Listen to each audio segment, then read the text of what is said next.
जय जय श्री राम। मेरे आज के युवा वीडियो में आप सभी के लिए बहुत स्वागत है। तो आज हम बहुत ही महत्वपूर्ण जानकारी देखने वाले हैं और समाधान आज हम आपको एक साथ आने के संकेत और समाधान बताने वाले हैं। तो निश्चित रूप से विषय के अंत तक एक अलग विषय बिल्कुल नहीं करते हैं। पितृदोष को भगवान का क्रोध इतना दुर्लभ माना जाता है। रूठा है खुदा तो सूखा पड़ेगा, लेकिन अगर पितर खत्म हो जाता है तो घर में सूखा, बीमारी, बिना किसी कारण के जलन, भाई के साथ खाना खाते समय परेशानी होती है, भ्रम हो जाता है। विकलांग बच्चे पैदा होते हैं यदि उनके बच्चे नहीं हैं या उनमें गंभीर पित्त दोष हैं। बच्चे बुरा व्यवहार नहीं करते। माता पिता को दैनिक समारोहों आदि से पीड़ित होना पड़ता है। उसके लिए हर किसी को साल में कम से कम एक बार बिना चूके पिता के नाम पर श्राद्ध करना चाहिए। यदि आप श्राद्ध नहीं कर पा रहे हैं तो नदी के पानी में दही चावल छोड़ दें या घर पर भोजन घास लें और हाथ जोड़कर विनम्रतापूर्वक प्रार्थना करें। हमारी हिंदू संस्कृति में मातृत्व पूजा बहुत महत्वपूर्ण है और इसे पिछली 2 पीढ़ियों को याद रखना चाहिए। जिन लोगों में अन्य वर्ग रहते हैं उन्हें दूसरों की दुनिया या अन्य लोग मानते हैं। वे हमेशा मुक्ति की प्रतीक्षा करते हैं। वे चल रहे हैं। वे अपनी अगली पीढ़ी की उपलब्धियों और सफलता और असफलताओं को भी देखते हैं। उन्हें याद करते हुए प्रारब्ध के अनुसार अन्नदान करने वालों का कल्याण होता है, लेकिन उनके लिए वृद्धा को अन्न और साड़ी की चोली तथा गाय को घास दी जानी चाहिए। कुछ पूर्वजों ने किसी को चोट पहुंचाई है। उन्हें ऐसी कठिनाइयों का सामना करना पड़ता है जैसे कि उनका घर, संपत्ति या पैसा हड़पना, महिलाओं के साथ दुर्व्यवहार करना, किसी को धोखा देना और उसे पीटना, अपनी दादी द्वारा नशीला पदार्थ दिए जाने के बाद मर जाना और अनुपालन न करना। ये सभी शाखा में अगले जन्म तक कष्ट और भोग के रूप में आते हैं। घर के पानी में एक डूब गया, किसी की बहुत हत्या या दुर्घटना हुई हो, ऐसे घर में एक पुड़ी छोड़कर आने वाली पीढ़ी को भयंकर कष्ट भोगने पड़ते हैं। ये सभी पितृदोष हैं। वे कर्म के मार्ग में खड़े रहते हैं और प्रगति में बाधा डालते हैं। दूसरे लोग ईमानदार लोगों के आंतरिक स्वभाव को देखते हैं, इसलिए यदि किसी का पिता उससे प्रसन्न हो तो उनकी बुराई पनप सकती है। अब हम जन्म कुंडली में एक पुरुष के लक्षण बताने जा रहे हैं। यदि निम्नलिखित लक्षण होते हैं तो व्यक्ति को पैतृक दोष माना जाना चाहिए। सबसे पहले, शारीरिक दर्द प्रचुर मात्रा में हो सकता है यदि यह पहला और शारीरिक और पैतृक दोष है। शरीर में असाध्य रोग नहीं होने चाहिए। घर में किसी को बीमारी हो, अचानक बीमारी न हो। जहरीले सर्पदंश से शारीरिक समस्याएं हो सकती हैं। उसके बाद मानसिक कष्ट अब मानसिक कष्ट का कारण बनता है। वे स्थायी शरीर बेचैनी, बेचैन मन, अच्छी तरह से लग रहा है, अचानक चक्कर आना, निकटता लग रहा है, एक नदी या समुद्र को देखने से पीड़ित, एक बुरा सपना होने, अनिद्रा, रात में घबराहट।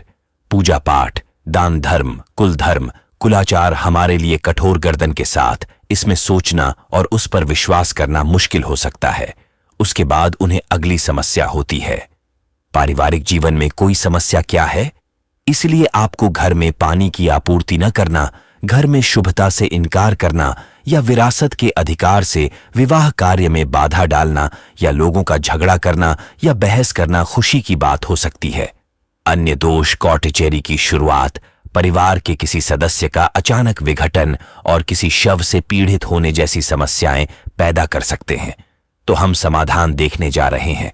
तो अगले अंत तक बिल्कुल भी ठीक साबित न हो, और यदि वह नया है तो सीधा हुए बिना न जाएं और मैं कमी या आपकी जीत के बारे में क्या सोचता हूं। अब अगली बात यह है कि स्थिरता के बिना अपनी वित्तीय नौकरी या व्यवसाय को बार बार बदलें। उधारकर्ता का पैसा पूरी तरह से घर में उत्पन्न होता है, परिवार के पोषण के बारे में चिंता करता है। अब हम इसे आगे देखने जा रहे हैं।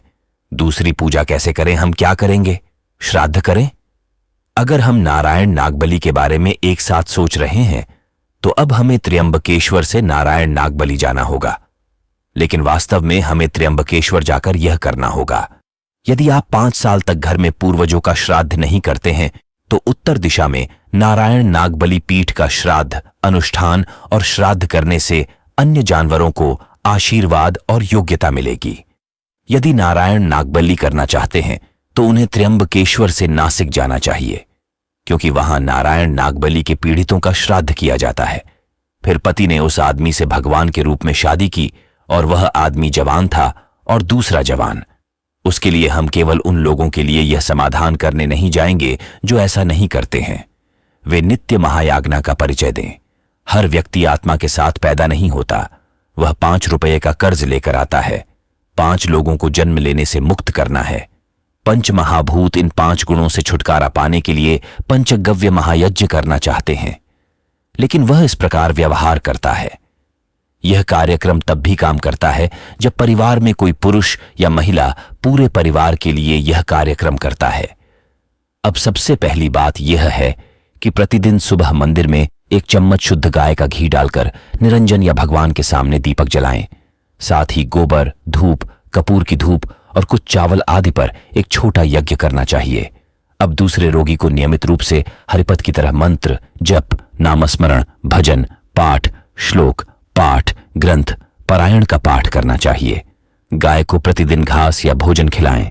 अगला है, आप क्या देखना चाहते हैं? अब महिलाओं के लिए क्या है पत्रायज्ञ। बहुत अच्छा है कि हम भक्त प्रतिदिन पंचम का, जो नारायण नागबली नहीं जा सकते, क्योंकि हम बहुत समय तय करते हैं लेकिन निदान नहीं। पंचमहाभूतों को यह अवश्य करना चाहिए यदि वे प्रदूषण से पीड़ित हैं, क्योंकि वे इसे करने के लिए तैयार हैं। 1 वर्ष तक भोजन से पहले दोपहर 12 बजे के बाद कौवा गाय या घास कुत्तों को दान कर देनी चाहिए। ऐसा करने से उन्हें भोजन दिया जाना चाहिए। सविता का अर्थ है घर आने वाले मेहमानों के लिए मनोज को पानी या भोजन देना। उसके बाद 5 और एनेस्थेटिस्ट, पशु और पक्षी बोर्ड, स्टाफ आदि के ज्ञान को खाद्यान्न मिलना चाहिए। ये सब त्याग सब दोष उत्पन्न करते हैं। प्रतिनिधित्व ही पूजा थी। राम रक्षा, मारुति स्तोत्र, श्लोक, प्रार्थना आदि प्रतिदिन परंपरागत तरीके से करना चाहिए। इससे मानसिक संतुष्टि और स्वास्थ्य मिलता है। इस प्रकार हमने अपवित्रता के लक्षणों के लिए एक समाधान निर्धारित किया है। तो बेशक आप करते हैं, लेकिन अगर आप लाभ के बारे में सोचते हैं तो यह बहुत पुण्य है, फल देता है और हमें मन की शांति देता है। उन्हें वह विषय पसंद आया होगा। जय जय श्री राम।